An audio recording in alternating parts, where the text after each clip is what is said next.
घड़ी की सुइयां रात के 11 बजाने वाली हैं। घने अंधेरे के बीच गांव की कच्ची मिट्टी की सड़क पर एक अधेड़ उम्र का आदमी पैदल चला जा रहा था। अजीत मजूमदार, आंखों पर चश्मा और कंधे पर एक जूट का बैग लटकाए, हाथ की टॉर्च जलाकर वो धीरे धीरे इस अनजान रास्ते पर आगे बढ़ रहा था। अजीत मजूमदार चक काशिमपुर गांव की स्कूल में नए शिक्षक के रूप में शामिल होने आए हैं।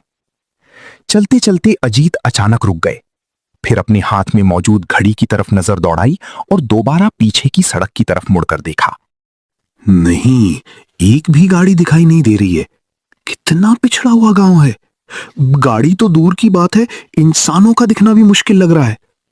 अगर रास्ते में बस का टायर पंक्चर ना हुआ होता तो मैं बहुत पहले ही पहुंच जाता, तब यकीनन इस मुसीबत में नहीं पड़ना पड़ता। तभी अजीत के बहुत पास वाले फसल के खेत में बिजली कड़कने की जोरदार आवाज हुई। बिजली गिरने की आवाज इतनी भयानक थी कि अजीत सचमुच डर गए और तेजी से कदम बढ़ाने लगे। अजीत के मन का डर तब सच साबित हो गया जब अगले ही पल झमाझम बारिश शुरू हो गई। अरे यार, यही देखना बाकी रह गया था। आसपास तो कहीं छुपने या आसरा लेने की जगह भी नहीं दिख रही। अब क्या बाकी का रास्ता इसी तरह भीगते हुए जाना पड़ेगा?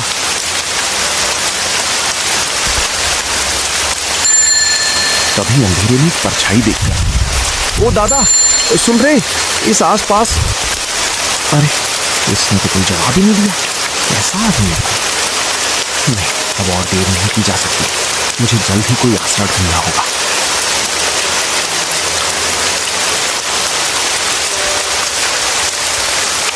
कुछ दूर जाते ही अजीत की नजर टिन की छत वाली एक छोटी सी चाय की दुकान पर पड़ी। दुकान के अंदर केरोसिन का दिया टिमटिमा रहा था। आखिरकार एक आसरा दिखाई दे ही गया। अजीत ने बिना समय गवाए तेजी से दुकान की तरफ कदम बढ़ाए। दुकान के अंदर मिट्टी के चूल्हे पर दुकानदार बिशु चाय बना रहा था और दुकान के ठीक सामने बांस के मचान पर 3 लोग बैठे हुए थे। उन सब के हाथ में आधी पी हुई चाय के कप थे, जिनसे धुआं निकल रहा था।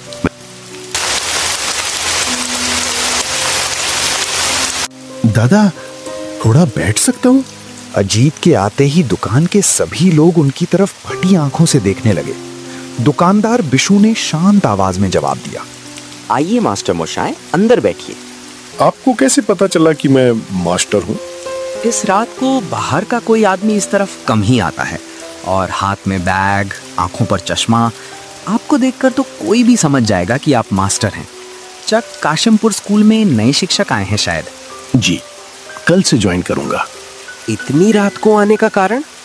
असल में मैं सुबह ही निकला था, लेकिन रास्ते में अचानक बस खराब हो गई। उसे ठीक करके आने में बहुत देर हो गई। काका, मास्टर को 1 कप चाय दो। चाय पीकर हिम्मत लाओ मास्टर, इस गांव में टिक पाओ तब ना। क्यों? क्या समस्या है? आप इस तरह क्यों बात कर रहे हैं? उस आदमी ने कोई जवाब नहीं दिया। ये लीजिए, गरम चाय पीजिए और इनकी बातों पर ध्यान मत दीजिए मास्टर मशाय, ये थोड़ा ज्यादा बोलता है। तभी अजीत अचानक चौंक उठे। हवा के एक तेज झोंके से लैंप बुझ गया और पल भर में चारों तरफ घना अंधेरा छा गया। अंधेरा बढ़ते ही दुकान का माहौल एकदम शांत और खामोश हो गया, जैसे जिंदगी वहां से हमेशा के लिए रूठ गई हो। उस अंधेरे में अजीत ने महसूस किया कि उनके पास कोई मौजूद है, कोई जैसे उनके बिल्कुल पास आकर बैठ गया हो। अपने कान के पास उन्हें किसी की भारी ठंडी सांस लेने की आवाज साफ सुनाई दी। कोई जैसे उनके कान में धीरे से तड़पते हुए बोल रहा था, चल, मेरे साथ चलेगा नहीं? चल, बहुत दूर चलते हैं। कोई है क्या यहाँ? चारों तरफ से पहले रोने की और फिर अचानक भयानक हंसने की आवाजें आने लगी और तभी अचानक दुकान की बत्ती फिर से धपक कर जल उठी। पल भर में चारों तरफ रोशनी हो गई। अजित ने डर से कांपते हुए मुड़कर देखा, पर वहां कोई नहीं था। मास्टर मशाय, कोई दिक्कत है क्या? चेहरा इतना उतरा हुआ क्यों है आपका? नहीं, कोई परेशानी नहीं है। मैं बस कह रहा था काका, आसपास कहीं रात बिताने की थोड़ी सी जगह मिलेगी क्या? बहुत थक गया हूं। कहाँ जाओगे मास्टर? इस भटकती जिंदगी में आपका आखिरी ठिकाना तो यही टूटती हुई चाय की दुकान है। देखिए, मजाक मत कीजिए, मैं बहुत परेशान हूँ, कृपया कोई व्यवस्था करवा दीजिए। मास्टर मौशाय, आप भूतों पर विश्वास नहीं करते, है ना? अजीत ने जबरदस्ती अपने अंदर के डर और सरसराहट को छुपाया और एक झूठी हंसी हंसकर जवाब दिया, नहीं मतलब ये सब तो बस पुरानी कहानियां हैं, दिल बहलाने के लिए। हम सब कहानी रखते हैं। अमावस्या की रात को जो भी इस रास्ते पर आता है वो सुबह अपने घर वापस नहीं जा पाता। तू भी नहीं जा पाएगा मास्टर, तू भी नहीं जा पाएगा। ये आप लोग क्या बकवास रहे हैं? हम तो बस गप्पे लड़ा रहे हैं मास्टर मौशाय। अचानक बिजली चमकी। उस तेज रोशनी में अजीब ने देखा कि उन लोगों के पैर जमीन पर नहीं थे, वे हवा में थोड़े तैर रहे थे। कौन है आप लोग? मुझे जाने दीजिए। अचानक ही उन सबके चेहरे बदल गए और उन्होंने भयानक रूप ले लिया। किसी के चेहरे का एक हिस्सा सड़ चुका था, किसी की आंखें ही नहीं थीं और वहां से खून बह रहा था, तो किसी का सर धड़ से अलग था। ऐसा खौफनाक मंजर देखकर अजीत की हालत बेहोश होने जैसी हो गई। अब तो विश्वास हो गया ना, भूत होते हैं, समझा मास्टर? हाँ, मैं मान गया कि भूत होते हैं। अब मुझे जाने दो, तुम लोग प्लीज मुझे छोड़ दो। अरे ये मास्टर तो डर गया रे। सुन मास्टर, अमावस्या की रात को ये दुकान सिर्फ हमारे लिए खुलती है। आज बहुत दिनों बाद कोई इंसान हाथ लगा है, तुझे हमारे साथ ही चलना होगा। अजीत अब और एक पल भी वहां नहीं रुक सका। वो पीछे मुड़े और उल्टे पैर दौड़ लगा दी। पीछे से वैसी ही भयानक हंसने की आवाजें आ रही थी। भागकर कोई फायदा नहीं मास्टर, इस रास्ते से कोई जिंदा नहीं बचेगा। अजीत ने पीछे मुड़कर नहीं देखा। वो जान बचाकर पूरी ताकत से आगे की तरफ भागने लगे। डर के मारे ऊंचे नीचे रास्ते, कीचड़, पानी सब पार करते हुए वो भागे जा रहे थे और उनके पीछे खड़े वो प्रेत जोर जोर से हंस रहे थे। तभी बारिश के बीच कीचड़ भरे रास्ते पर गाना गाते हुए बैलगाड़ी लेकर अपने घर लौट रहे थे गाड़ीवान रमेश घोष। रमेश के गाने की आवाज और बैलों के गले में बंधी घंटियों की टुनटुनाहट मिलकर एक अजीब सा सुरीला माहौल बना रही थी। रमेश इस गांव का इकलौता गाड़ीवान था। समय बदलने के साथ वैन और रिक्शा जैसे कई वाहन आ गए थे, लेकिन रमेश गाड़ीवान ने अपनी बैलगाड़ी को संभाल कर रखा था। गांव के लोग भी जैसे रमेश के इस पुराने अतीत को छोड़ नहीं पा रहे थे। कितनी कोशिश की कि थोड़ा जल्दी घर पहुंच जाऊं, लेकिन वैसी किस्मत कहाँ है मेरी।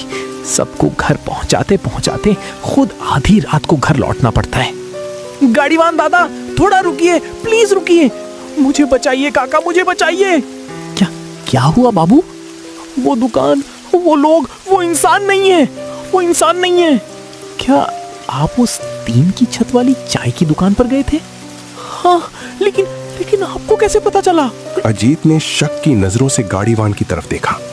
अभी अभी वो जिस खौफनाक अनुभव से गुजरे थे, उसने उन्हें इतना डरा दिया था कि वो अब किसी पर भी भरोसा नहीं कर पा रहे थे। डरिए मत बाबू, मैं भूत नहीं हूँ। उस चाय की दुकान की कहानी पूरा गांव जानता है, इसीलिए मुझे भी पता है। जल्दी गाड़ी पर बैठिए, चलते चलते सब बताता हूँ। यहाँ ज्यादा देर रुकना हम दोनों के लिए खतरनाक है। चल चल, हट हट। हाँ, बाबू, आप इस गांव में नए आए हैं क्या? हाँ, इसीलिए तो ऐसा फंसा। आप मुझे बताएंगे कि वो डरावने दिखने वाले लोग कौन थे और वे मुझे मारना क्यों चाहते थे? आज से कुछ साल पहले ठीक ऐसी ही एक अमावस्या की रात को उस टीन की दुकान में डाकू घुसे थे। फिर क्या हुआ? मैं ज्यादा तो नहीं जानता, पर सुना है कि किसी वजह से डाकुओं ने उस दुकानदार और दुकान में मौजूद तीनों ग्राहकों को बेरहमी से काटकर मार डाला था। उस रात के बाद से हर अमावस्या को उनकी अतृप्त आत्माएं यहां वापस आती हैं। क्यों वापस आती हैं वो? इंसान ढूंढने के लिए। इंसान ढूंढने के लिए? मतलब? आप शायद भूतों पर विश्वास नहीं करते, है ना बाबू? आपने ये सवाल क्यों पूछा? उन्होंने भी मुझसे यही बात कही थी। अरे डरिए मत, मैं भूत नहीं हूं। उन्होंने क्यों पूछा था वो तो वही जाने, मैंने तो बस आपकी बातें सुनकर पूछा। सुनिए, उस रात जो भी उस दुकान का ग्राहक बनता है वो फिर कभी जिंदा नहीं मिलता। ये सुनते ही अजीत का पूरा शरीर ठंडा पड़ गया। आपकी किस्मत अच्छी थी बाबू, कुछ लोग तो डर के मारे भाग भी नहीं पाते। अजीत ने अचानक पीछे मुड़कर देखा। दूर अंधेरे में 4 साए खड़े थे। वे अपनी पथराई आंखों से इसी गाड़ी की तरफ देख रहे थे। अजीत ने डर के मारे तुरंत अपनी आंखें फेर ली। बैलगाड़ी धीरे धीरे घने अंधेरे में ओझल होने लगी और दूर बारिश के शोर को चीरती हुई वही भयानक आवाज फिर गूंज उठी। मास्टर मोशाय, दोबारा जरूर आइएगा।